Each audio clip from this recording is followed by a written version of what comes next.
Alô, bom dia, você está no canal Professor Belém nesta quarta-feira, dia 19 de abril de 2023, sejam todos bem-vindos. E eu comecei o vídeo de ontem fazendo uma pergunta. Você acredita ainda numa solução política para a crise que o mundo está enfrentando? Bem, a pergunta se justificava porque eu trazia ontem uma lufada de boa esperança, por assim dizer, porque afinal os republicanos da Câmara nos Estados Unidos estão trabalhando no limite para impedir que Joe Biden, o fenomenal Biden, destrua os Estados Unidos e coloque o mundo numa crise sem fim, inimaginável, sem precedentes, etc. e tal. Bem, o fato é que muitos aqui responderam, eu li quase todos os comentários, não se mostraram muito otimistas. A maioria é cético em relação ao tempo. Parece que para muitos já é tarde para os Estados Unidos e, consequentemente, para a civilização ocidental. Bem, para dar vazão a esta ala um pouco mais cética, eu trago hoje o outro lado da moeda. Greg Hunter entrevistou ontem o famoso analista de ciclos geopolíticos e ciclos financeiros e econômicos, Charles Nenner, que dá razão para os mais céticos. Charles Nenner, que já previu vários ciclos, inclusive o da derrocada do dólar, porém num futuro muito distante, chegou a dizer nessa entrevista que o futuro chegou. Ele já não vê mais esperança para o dólar como moeda reserva internacional. Eu extraí aqui algumas passagens da entrevista de Nenner a Greg Hunter. Ele diz, entre outras coisas, o seguinte, abre aspas, não quero que as pessoas fiquem deprimidas, mas estou muito preocupado. Se os Estados Unidos não governarem mais o mundo, aí ele faz uma pausa, eles, os Estados Unidos, ou os americanos, acham que ainda podem dizer ao mundo o que fazer. Fisicamente, os americanos estão em perigo. Fisicamente, ele diz. E eles não percebem isso, ou ainda não entenderam isso. A economia realmente vai sofrer. Se o dólar estiver muito baixo, podemos ter um pequeno salto na economia, porque é bom para as taxas de exportação. Porém, contudo, entretanto, isso é apenas um salto para enganar trouxa, ou melhor, para enganar as pessoas, ele diz. A longo prazo, acabou o dólar. Nenner diz também que os sinais são claros no ciclo de que a América está no fim do império. Os Estados Unidos, disse ele, estão retrocedendo e não são mais o número 1 da banca. No ciclo de guerra, Nenner previu uma enorme perda de vidas. Aqui vem a parte mais dramática da entrevista. Ele previu que 30% das pessoas na Terra morrerão no próximo ciclo de guerra. Estamos, disse ele, como no fim da civilização dos Estados Unidos. Não é que vamos todos cair de repente, mas é o fim da civilização. É um processo que termina uma era, por assim dizer. Ele diz, os mesmos problemas que acabaram com outros países, como educação ruim, muitos empréstimos pendentes e as pessoas se tornando preguiçosas demais para realmente trabalhar duro, está acontecendo na América. Isso geralmente significa o fim de um império. Isso precede o fim do império. Claro que ele foi econômico aqui no elenco das coisas degradantes que a América assumiu para si, como, entre outras coisas, corrupção desenfreada, ganância absurda e por aí vai. Mas tem mais. Dentro de educação ruim, poderíamos colocar coisas que são tremendamente perigosas aqui no YouTube. Seja como for, ele diz, este é o ciclo de derrocada, é o ciclo final de derrocada de uma civilização. Por fim, então, ele previu o seguinte, temos um dólar ruim. Isso geralmente significa que as pessoas vão se desfazer de seus títulos. Se você fizer a China e a Rússia despejarem seus títulos dos Estados Unidos, você terá um grave problema. O que vejo no meu ciclo é as taxas que subiram pararão em junho. Estou ficando muito preocupado porque pode haver uma corrida por segurança a partir de então. Ele está preocupado também com a guerra, e ele diz não apenas a guerra da Ucrânia. Ele está olhando para uma guerra em Taiwan, Coreia do Sul e Oriente Médio com o Irã contra Israel. Ele diz, acho que você poderia ter todas essas guerras ao mesmo tempo. São infinitas possibilidades. Acho que todos vão agir ao mesmo tempo, e se os Estados Unidos ficarem mais fracos e ocupados com os seus próprios problemas, essa será a hora dos inimigos da América agirem. Ou seja, ele descreve aqui um cenário realmente apocalíptico. Taiwan, crise entre as duas Coreias e uma guerra pesadíssima no Oriente Médio, tudo ao mesmo tempo, além, claro, da guerra da Ucrânia, e os Estados Unidos imobilizados, por assim dizer, por sua má política. Seria o momento, então, chave para a derrocada do Império. Para terminar, ele acrescentou uma notinha também bastante preocupante. Uma notinha. Ele diz, Warren Buffett, o maior investidor particular do mundo, não é? Vendeu a maior parte de suas ações de fabricação de semicondutores de Taiwan na semana passada. É aquela história, né? Quando o navio está adernando, a rataiada. Vocês conhecem bem essa história. Bem, mas esse é só um aspecto negativo do que eu separei para hoje. Existe algo bem maior, mais profundo e mais eivado de preocupação neste momento. Vejam que interessante, o Zero Hedge trouxe ontem um documento elaborado pelo Fed norte-americano que trata da questão do clima. Aí você pode se perguntar, mas o que tem a ver o Federal Reserve dos Estados Unidos com a questão do clima? Eles estão elaborando um documento piloto para orientar os bancos, como os bancos devem se comportar daqui para frente, tendo em vista o problema climático, a questão climática. O Zero Hedge trouxe parte desse documento do Fed, desse piloto, que dizia o seguinte, isso foi publicado dentro do Fed no final de janeiro. Conforme descrito no documento, diz o Fed, documento de instrução divulgado hoje, isso era em janeiro, os 6 maiores bancos dos Estados Unidos analisarão o impacto de cenários para riscos físicos e de transição relacionados a mudanças climáticas em ativos específicos de suas carteiras. Para apoiar os objetivos do exercício de aprofundar a compreensão das práticas de gestão de risco climático e desenvolver capacidade para identificar, medir, monitorar e gerenciar riscos financeiros relacionados ao clima, o Conselho reunirá informações qualitativas e quantitativas ao longo do piloto, incluindo detalhes sobre práticas de governança e gerenciamento de riscos. Para terminar, o documento piloto dizia: o Fed tem responsabilidades estreitas, mas importantes, em relação aos riscos financeiros relacionados ao clima.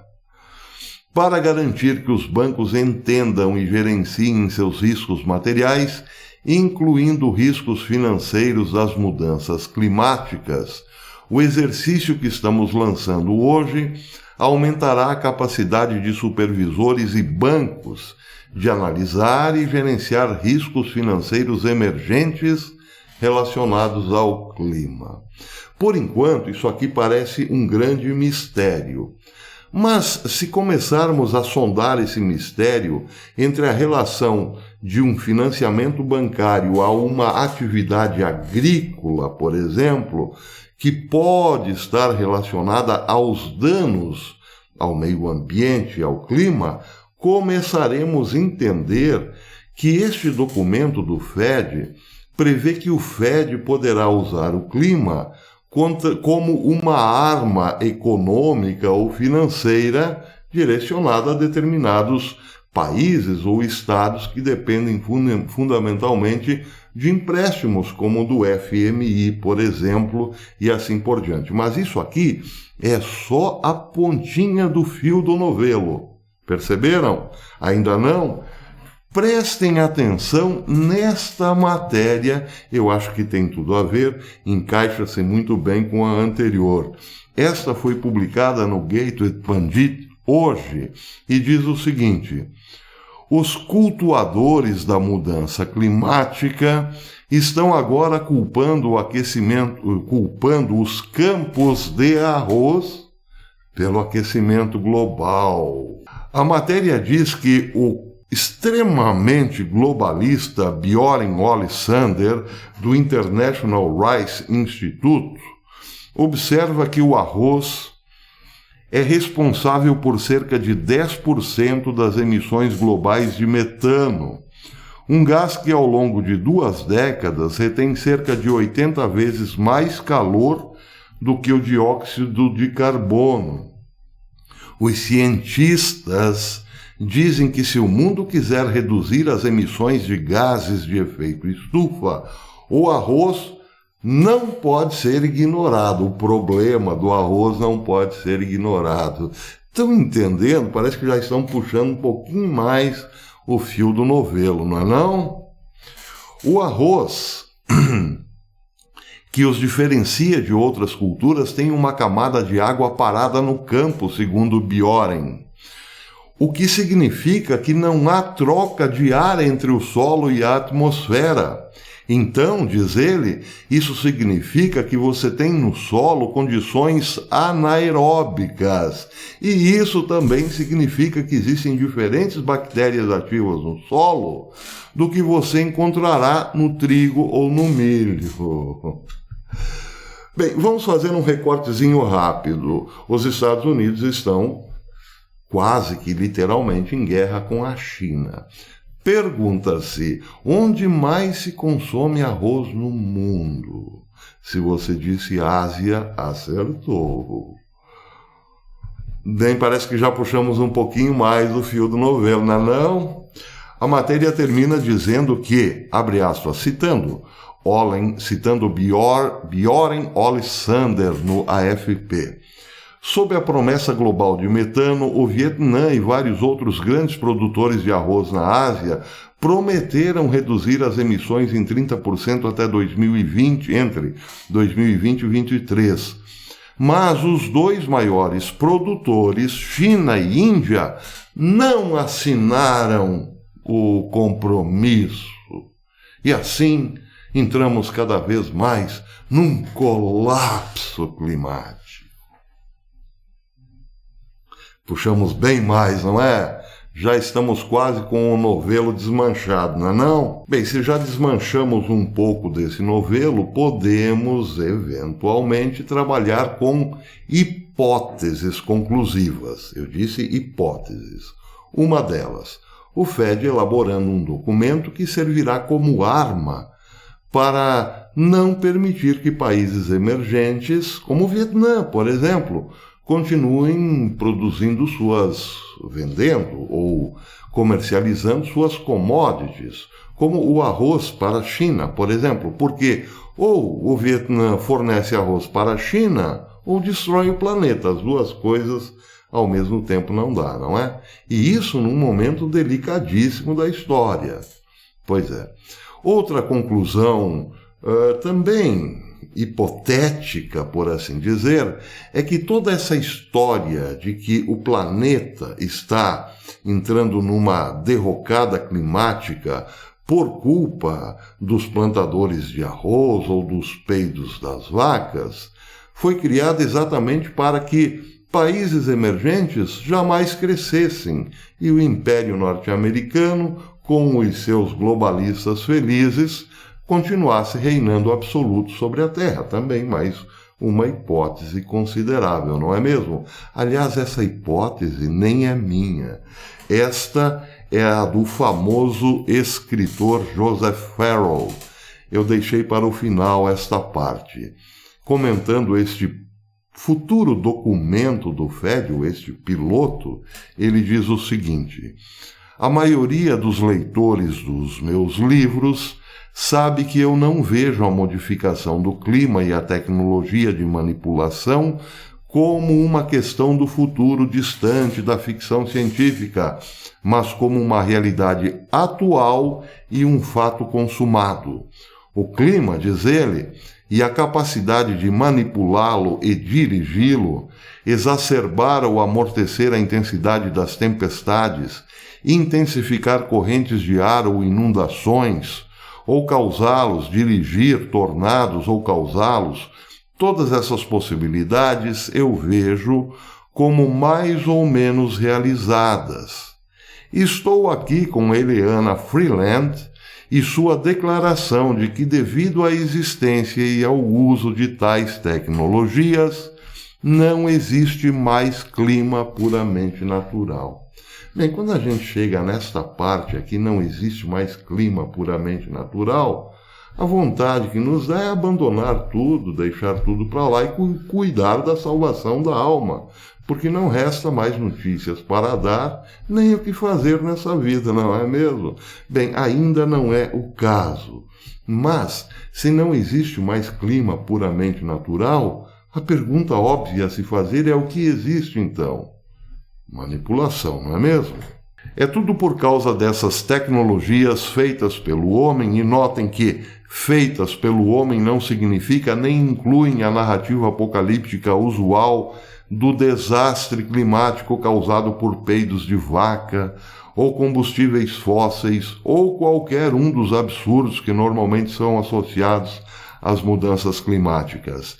Isso é simplesmente a narrativa que foi criada para mascarar a existência e o uso de tecnologias de manipulação do clima, tecnologias que podem literalmente alterar as propriedades geofísicas do próprio planeta, incluindo sua magnetosfera e a relação do planeta com outros corpos celestes em nosso sistema solar.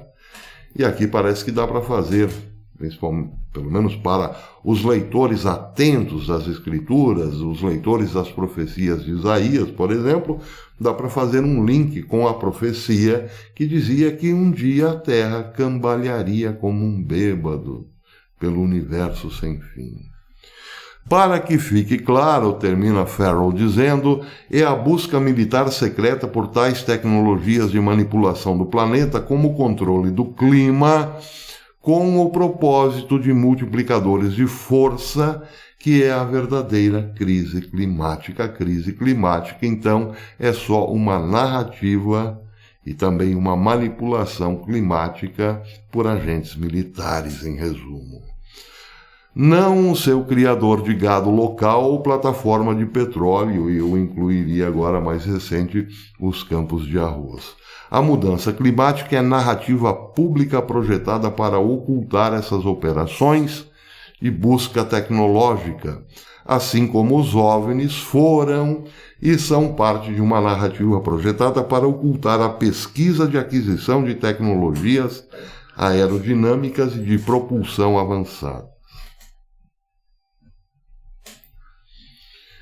Muito bem, então, para terminar e, digamos assim, corroborar um pouco aquela corrente mais cética em relação aos Estados Unidos, é preciso entender que há, sim, hoje muito ódio no mundo contra os americanos, porque, afinal de contas, eles meteram a colher naquilo que não poderiam. Tentaram usurpar o que era da exclusiva prerrogativa divina, como DNA, como a questão do clima e assim por diante. Lembra um pouco a revolta bíblica, a revolta narrada nas primeiras páginas da Bíblia, aquela segundo a qual Satanás quis se apossar do trono de Deus. Não estou chamando os americanos, não estou fazendo essa comparação com os americanos, mas existe aí uma boa gente do pântano que quer sim controlar tudo, que quer desumanizar o humano, controlar o clima, entre outras coisas. É claro que isso gerou uma cesta de rancores pelo mundo. Daí porque muitos dizem já é tarde para acreditar em alguma coisa que venha da América, não é mesmo? Pois é, em algum momento a América terá sim, claro, que responder pelos seus crimes. E segundo vários analistas, principalmente os de hoje, essa hora parece estar chegando. Se você gostou desse vídeo, deixe o seu like. Se não gostou, claro, deixe o seu dislike. E se ainda não é inscrito neste canal, considere inscrever-se e acionar o sininho para receber as notificações das nossas publicações. Eu todos os dias publico um vídeo novo aqui no canal. Por enquanto é isso, até amanhã, se Deus quiser.